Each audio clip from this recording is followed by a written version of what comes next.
Assalomu alaykum hurmatli YouTube foydalanuvchilari. 2-sinf ona tili 6-mavzu mening mahallam mavzusidan mashqlarni ko'rib chiqamiz. 5-mashq matndagi ma'lumotlarga diqqat qiling.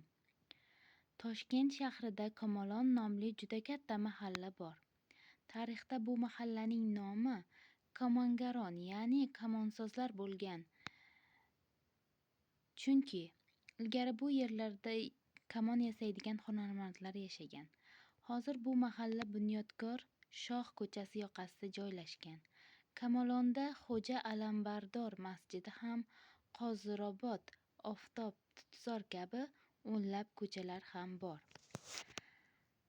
Savollar berilgan. Kamolon mahallasi nega tarixda Kamongaron deb atalgan, nomlangan?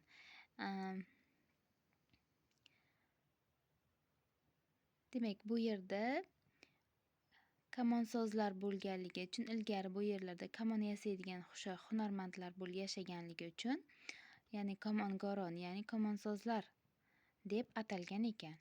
Kamolon mahallasida qaysi masjid bor? Kamolon mahallasida Xo'ja Alambardor masjidi hamda Qozirobod, Oftob, Tutzor kabi o'nlab ko'chalar ham bor ekan.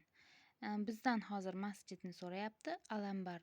Xo'ja Alambardor masjidi bor. Kamolon mahallasida ko'chalarning nomlarini bilasizmi? Mana endi ko'chaning nomlari Qozirobod, Oftob, Tutzor kabi ko'chalar ham bor ekan. Keyingi mashqimiz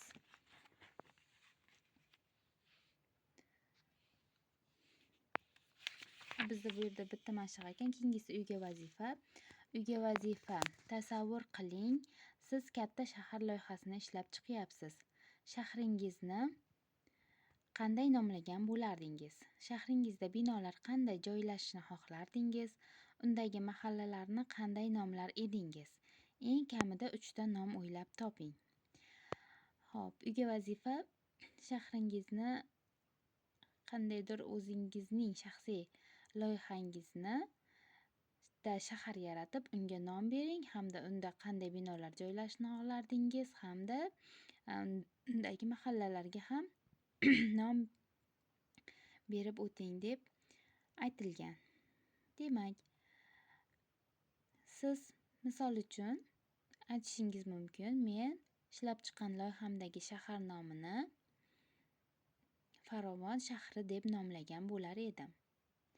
Shahrimdagi binolar baland, ko'rkam hamda chiroyli bo'lishini, bir tekis joylashishini xohlardim. Unda